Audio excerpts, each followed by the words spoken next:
Mohon izin memperkenalkan diri. Saya Novita Surya Putri. Saya bekerja sebagai dosen di Stikes Banyuwangi. Izin memaparkan rencana praproposal disertasi saya ketika nanti saya dinyatakan diterima dan melanjutkan studi di S3 Kedokteran dan Kesehatan Masyarakat UGM. Topik dari rencana praproposal disertasi saya terkait diabetes mellitus. Mohon izin memulai.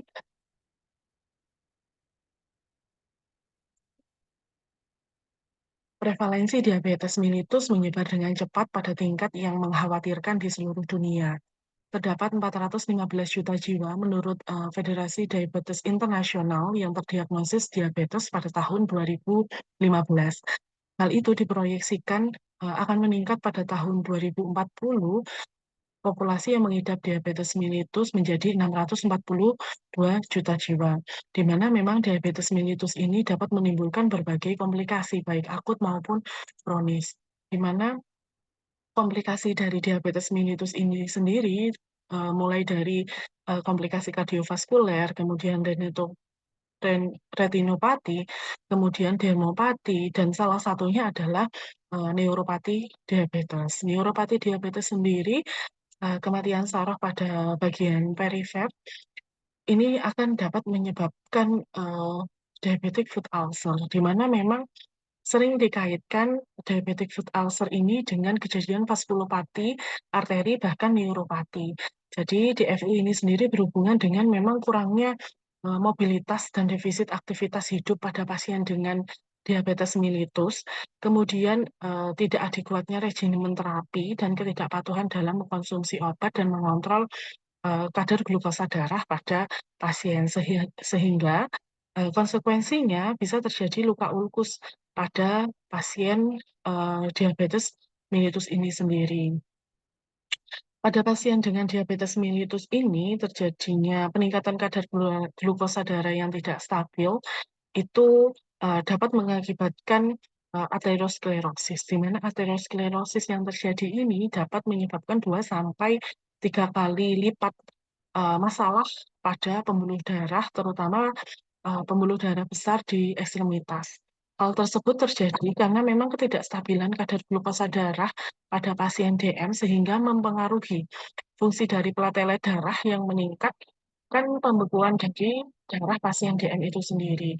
Ketika pasien tersebut sudah mengalami neuropati dan vaskulopati perifer pada pasien diabetes, angka terjadinya diabetes foot ulcer itu akan meningkat. Ketika seorang dengan DFU itu akan menyebabkan kecacatan serta menyumbangkan morbiditas dan mortalitas dari eh, pasien DM itu sendiri. Selain itu, juga terjadi peningkatan angka amputasi yang secara signifikan. Prevalensi DFU sendiri meningkat di seluruh dunia.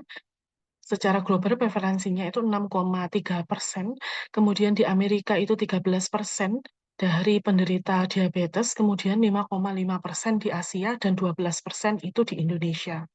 Menurut penelitian dari Sri Rahmi et al. Pada tahun 2022, pasien DM itu memang dapat menderita DFU, diabetic foot ulcer sendiri, ketika penderita DM itu sudah lebih dari 5 tahun.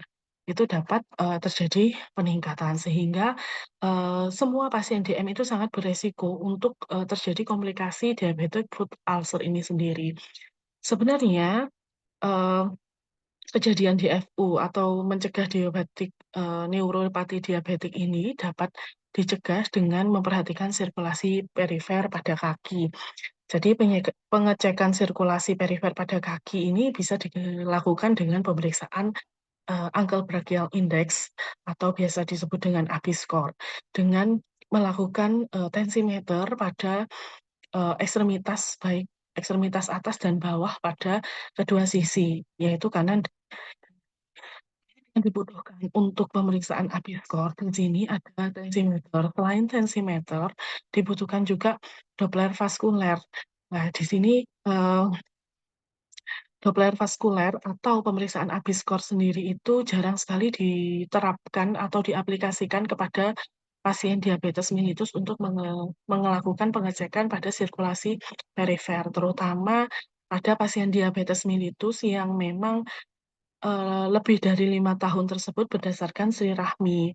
Bahkan, hampir tidak pernah ditemukan di fasilitas layanan primer itu pemeriksaan ABI-skor ini. Karena memang, alat untuk mengukur ABI-skor ini selain tensimeter memang sudah ada di beberapa fasilitas layanan kesehatan membutuhkan Doppler vaskuler, di mana memang jarang dijumpai pada puskesmas dan hanya beberapa di rumah sakit. Meskipun ada Doppler vaskuler, di sini memang, untuk mengukur ABI-skor ini memang, harus tahu cara memeriksakannya dan pemahaman yang cukup terkait penggunaan Doppler vaskuler itu sendiri. Jadi memang jarang dilakukan dan memang jarang ditemukan, pemeriksaan ABI-skor untuk pencegahan komplikasi pada pasien diabetes mellitus, khususnya masalah sirkulasi perifer ini sendiri. Karena adanya hambatan tersebut, hambatan untuk, suplai rantai pasoknya yang diberikan kepada fasilitas layanan kesehatan, khususnya di primer maupun di rumah sakit, itu, kurang adanya rantai pasok dari kebutuhan alat, Doppler vaskuler tersebut, sehingga memang ada hambatan dalam memberikan informasi secara medis dan memang pemeriksaan pemeriksaan, pencegahan untuk masalah sirkulasi perifer pada kliennya. Jadi memang di sini information supply of chain-nya ada yang bermasalah sehingga memang ada yang diperlukan adanya, pengembangan metode di era 4.0 ini sendiri. Pengembangan pengukuran ABI ini harusnya bisa dilakukan dengan hemat energi dan mudah yang digunakan berdasarkan, revolusi 4.0 ini. Pasien DM itu memang harus dibutuhkan pencegahan komplikasi secara dini. Oleh karena itu, butuhnya pengembangan aplikasi pengukuran ABI-skor ini secara, eee, by aplikasi. Untuk itu, kami berencana melakukan penelitian pengembangan aplikasi Health Information Supply Chain untuk deteksi ankle brachial index sebagai upaya pencegahan komplikasi dini diabetic foot ulcer pada pasien diabetes mellitus tipe 2. Sebelumnya sudah ada pengembangan, mobile apps terkait pengukuran ABI-skor yang dilakukan oleh, Yuan et al. Pada tahun 2021 dengan judul penelitian Effective Smartphone-Based, Device for Ankle Brachial Index Detection, di mana pada gambar 1 terdapat arsitektur sistem deteksi ABI berbasis smartphone tersebut. Pasien akan dipasangkan keempat sensor, baik di bagian, arm maupun di bagian ankle-nya. Jadi, setelah sensor dipasangkan, di mana sensor akan memompa dan dia akan menunjukkan, mengkorelasikan mengkorelasikan dengan, sistolik yang ada di bagian sensor.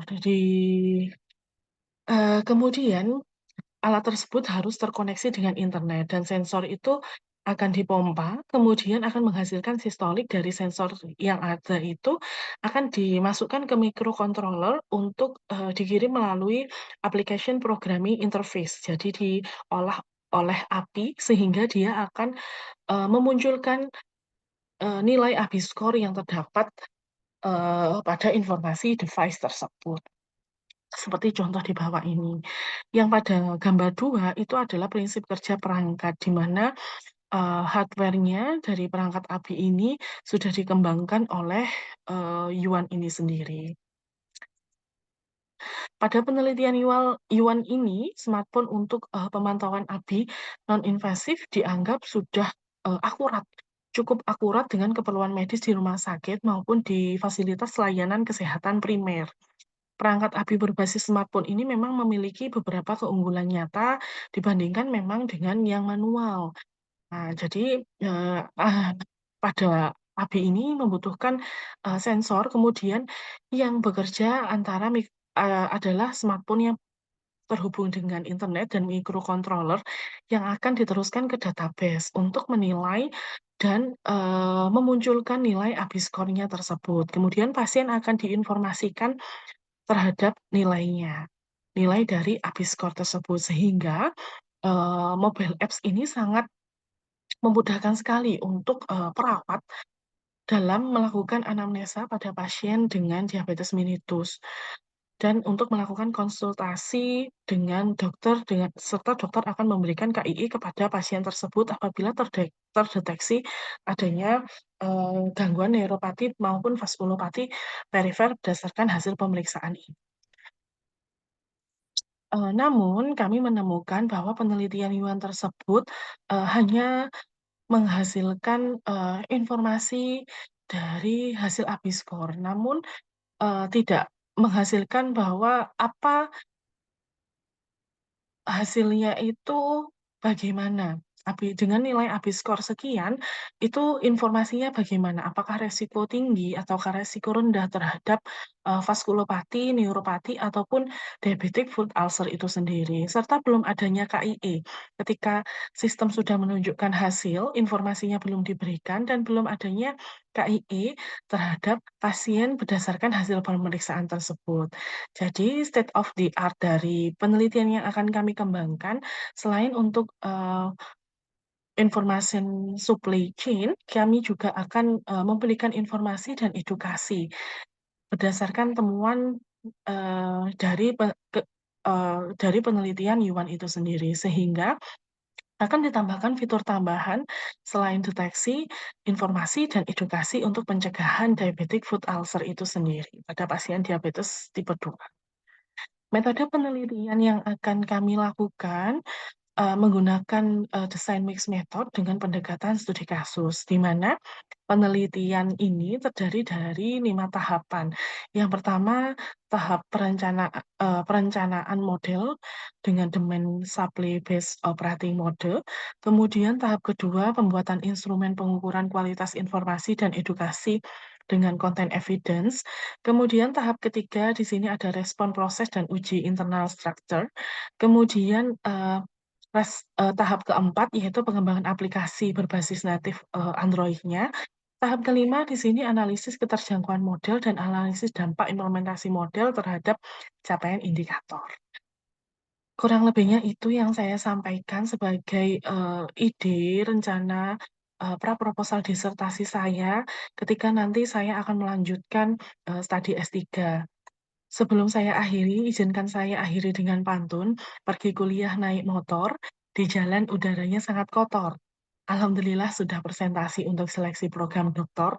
Untuk selanjutnya mohon bimbingan kepada promotor. Saya akhiri, assalamualaikum warahmatullahi wabarakatuh, wallahu a'lam bishawab. Terima kasih.